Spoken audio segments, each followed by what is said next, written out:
Aloha and welcome to A Course in Miracles, the workbook for students. We're on lesson 95, continuing with our lessons that contrast the false self or the ego self or the mind-made self with our true self, which is the Course calls the Son of God, or the Christ in us, or our higher self, our real self. So let's see what lesson 95 says about this. I am one self with a capital S. And I'm united with my Creator. Today's idea accurately describes you as God created you. You are one with yourself and one with Him. Yours is the unity of all creation. Your perfect unity makes change in you impossible. You do not accept this, and you fail to realize it must be so only because you believe that you've changed yourself already.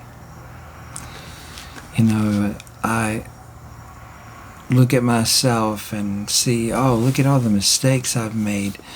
Look at all the separation thoughts that I think. And when I look at other people, I don't feel like I'm one with them. How could this be that I'm still one with everyone and one with God when I think that the change has already happened, that I've already separated from God?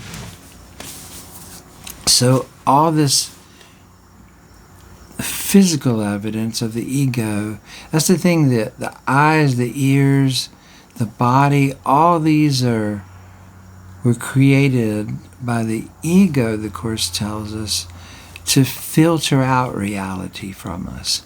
So they aren't really impartial witnesses. The Course tells us that they really can't be trusted. They're just telling back to us what we have told them to tell us. Like if you went up to a witness and said, now if I ever come up and ask you this question, what am I want you to tell me this. That's kind of what they're doing. So, but we don't remember doing that. So it's like we've forgotten who we are, and we've asked the only thing in the whole universe, the ego, the only thing in the whole universe that doesn't know what we are because it's blind and ignorant, but we've asked it, what am I?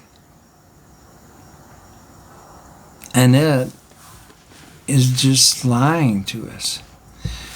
But that's the only really thing we remember. So it seems to us like the change, or when people talk about the fall, has already happened.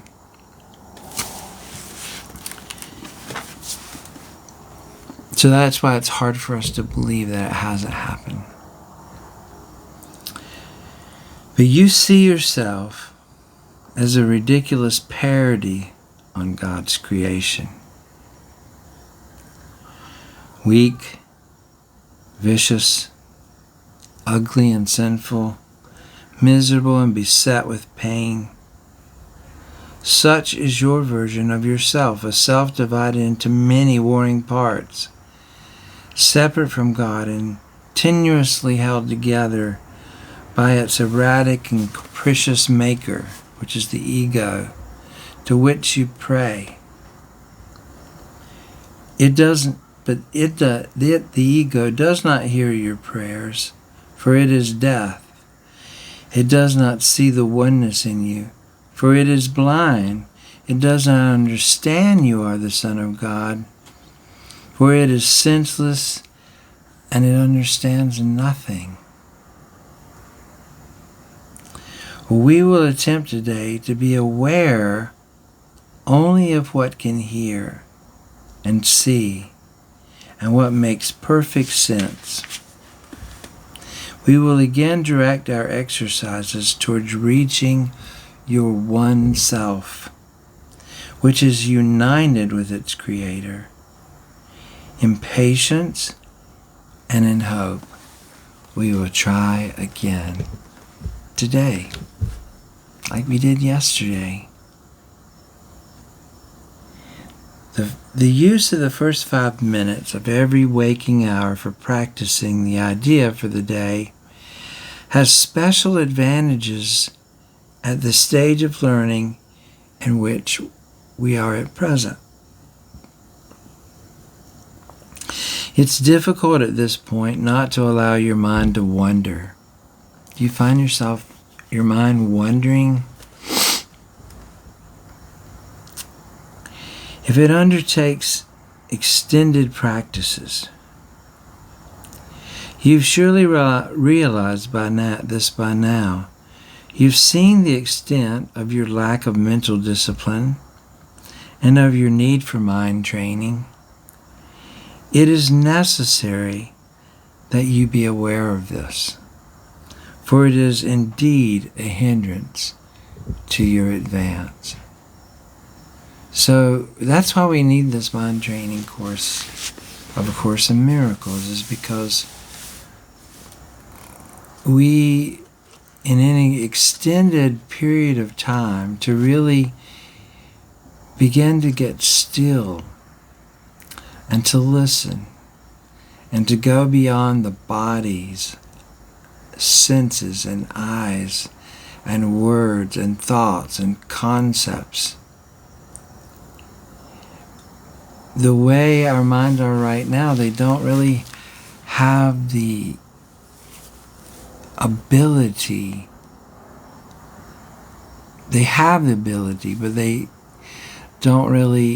haven't trained for it and awoken this ability in them. And that's what this course is doing.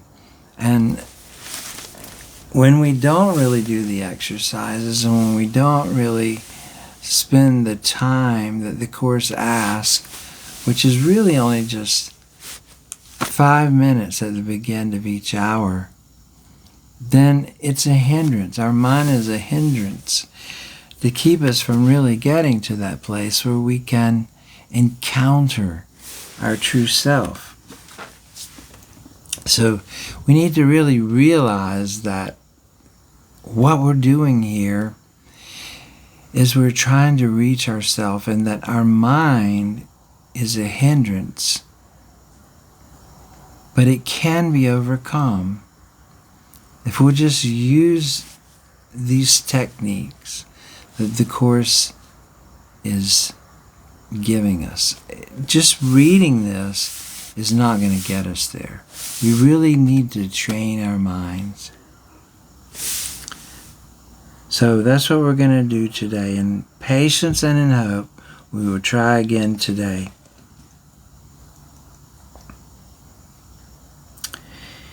It is difficult at this point not to allow your mind to wander. If it undertakes extended practice, you've surely realized this by now, and you've seen the extent of your lack of mental discipline and of your need for mind training.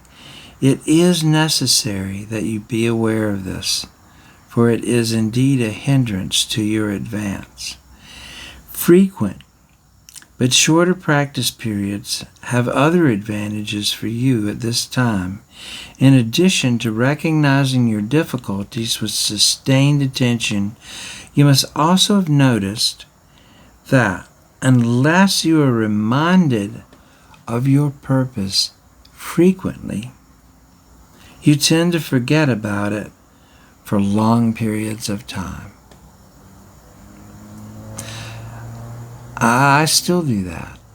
And I've done the course a number of times. But if I don't, like, set little reminders, I'll forget to do these exercises. You often fail to remember the short applications of the idea for the day, and you've not yet formed the habit of using the idea as an automatic response to temptation. So that's another thing that we want to, not to react to life, but we want to respond to life automatically, not with the thoughts of the ego, but with these new thoughts that the Course is teaching us. And that takes discipline to get them really in our mind so that we automatically flow in that path. So that's kind of where we're headed, and we're going there, and Jesus is explaining it to us. He knows the struggle it can be for us doing these lessons. Structure then is necessary for you at this time. Plan to include frequent reminders of your goal and regular attempts to reach it. Regularity in terms of time is not the ideal requirement for the most beneficial form of practice in salvation. It is advantageous, however, for those whose motivation is inconsistent and who remain heavily defended against learning. See, that may be one thing that I know I see, and you might be seeing too. You might think, oh man, I really want to learn. I really want to learn this course. That's why I'm doing this every day.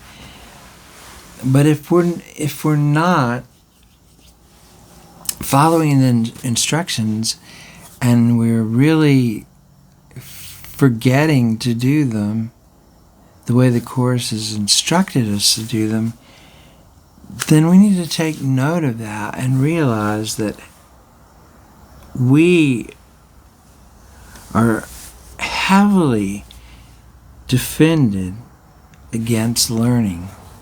We might think we want to learn, but we have this heavy defense against it. And it's nothing to feel guilty about. It's just something to notice, to let our attention with the Holy Spirit to come upon this and realize, hey, wow, I'm never realized it, but I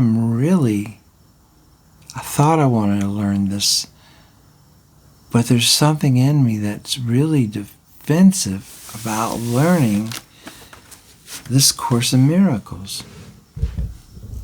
So we have to see it before we can move past it. We will therefore keep to the 5 minutes an hour practice periods for a while, and urge you to omit as few as possible. Using the first 5 minutes of the hour will be particularly helpful since it imposes firmer structure. So it's not just 5 minutes in every hour, but the first 5 minutes, that's the structure. Do not, however, use your lapses from this schedule as an excuse not to return to it as soon as you can.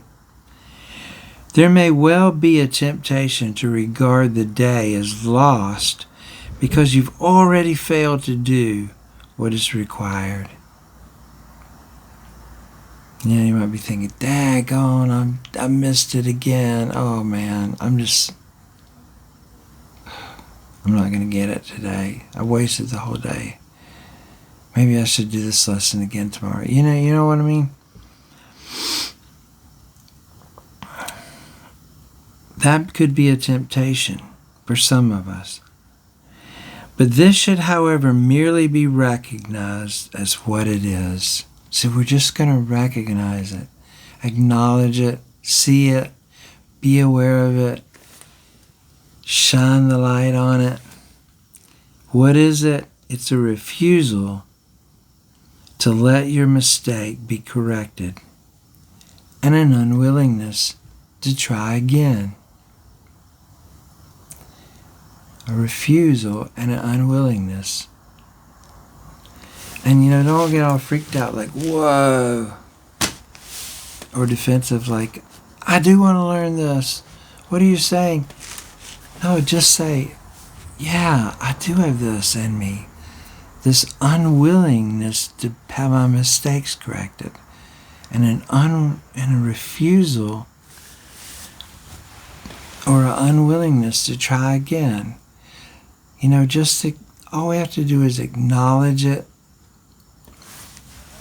with the Lord, with the Holy Spirit, with Jesus. Just look at it. Wow, I see that.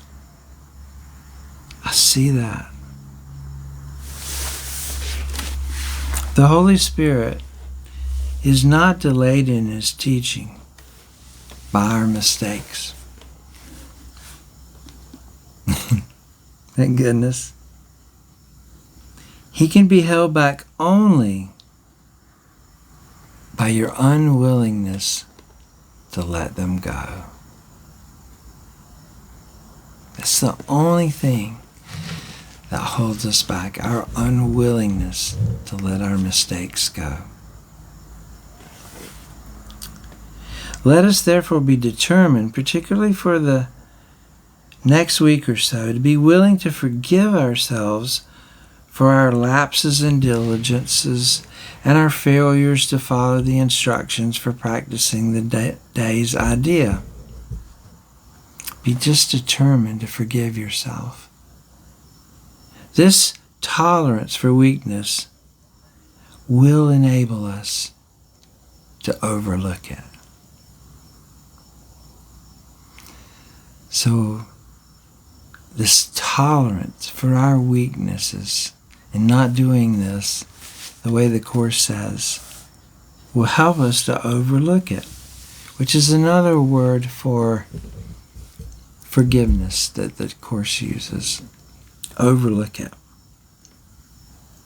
Overlook our mistakes. Don't beat ourselves or punish ourselves or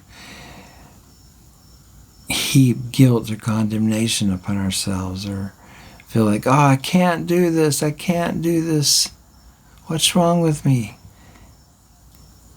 No, to overlook it, forgive it.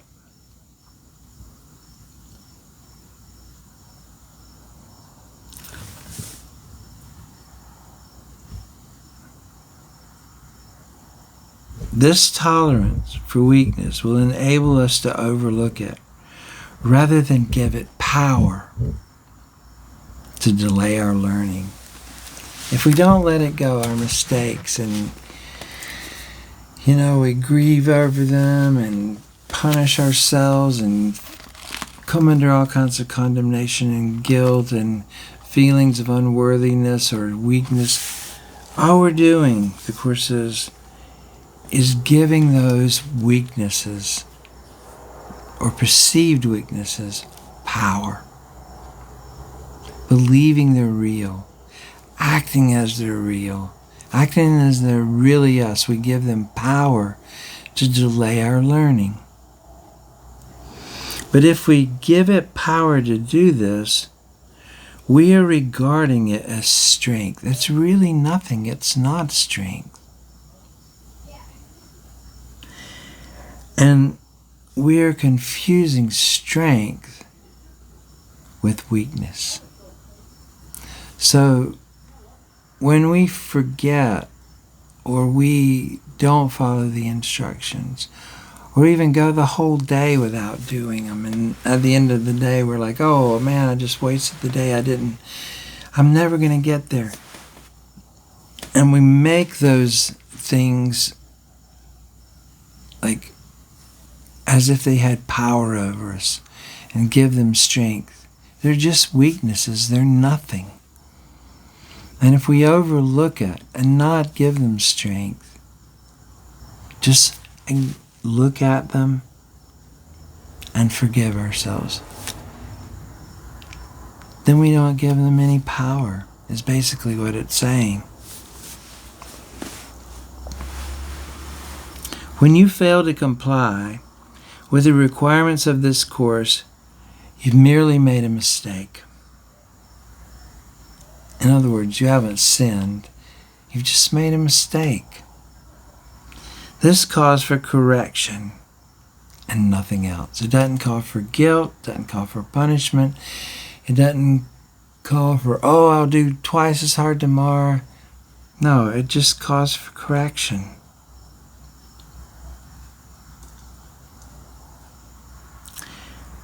To allow a mistake to continue is to make additional mistakes based on the first and reinforcing it. It is this process that must be laid aside, for it is but another way in which you would defend illusions against the truth. See, the truth is that you are perfect, that you are God's son. The illusion is that you're weak, you're sinful, you're unworthy, all these things that are the opposite of what you really are. So those are the illusions that the ego defends in us, because it lives and thrives off of us believing in it and believing that we are separate, and that being separate is what we really prefer, and that making us think that unity and God is fearful.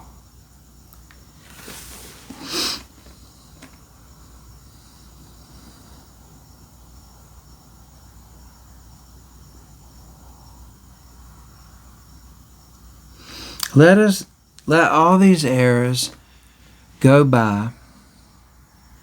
Recognize them for what they are.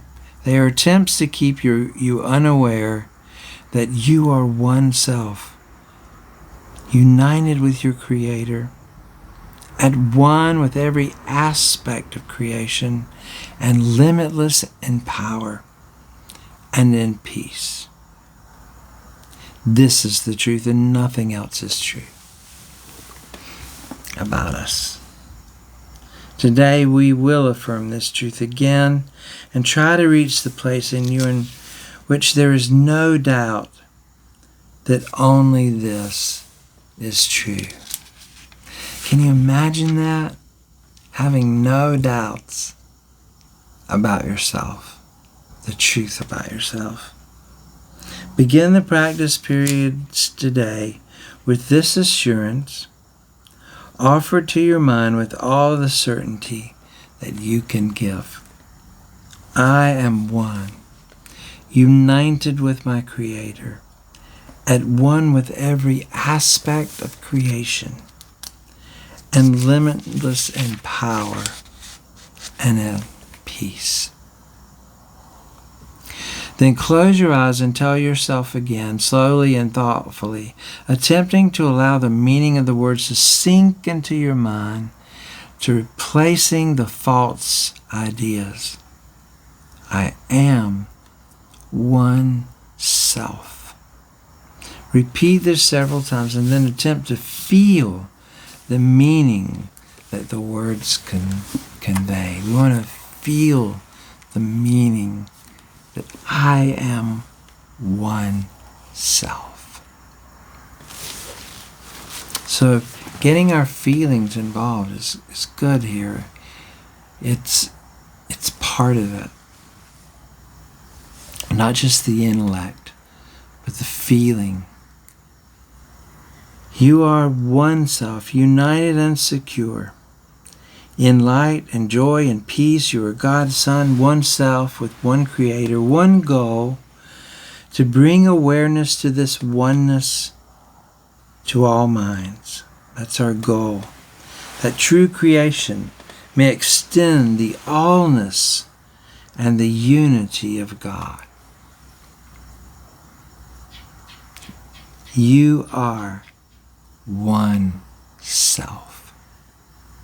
Complete, healed, whole, with power to lift the veil of darkness from the world and let the light in you come through to teach the world the truth about yourself.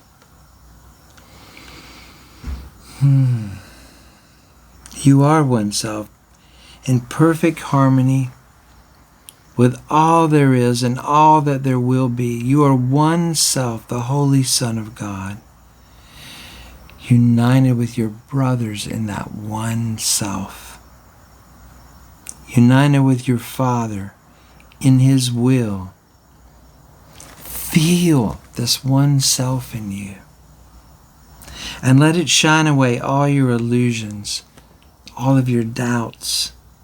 This is yourself, the Son of God Himself, sinless as its Creator, with all of His strength within you and His love forever yours.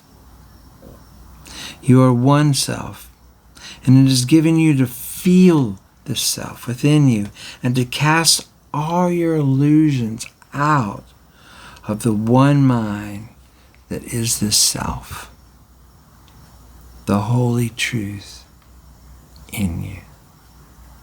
Do not forget today, we need your help, your little part in bringing happiness to all the world.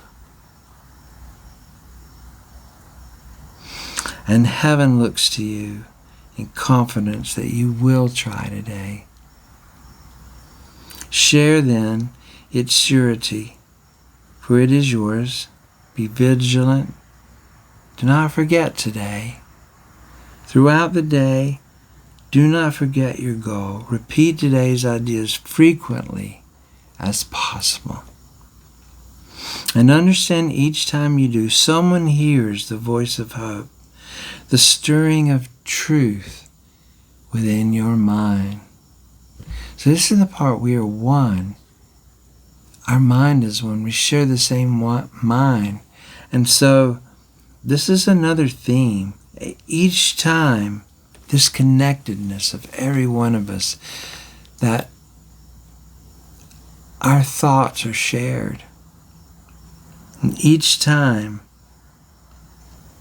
we repeat today's idea, someone hears the voice of hope, the stirring of truth within his mind, the gentle rustling of the wings of peace.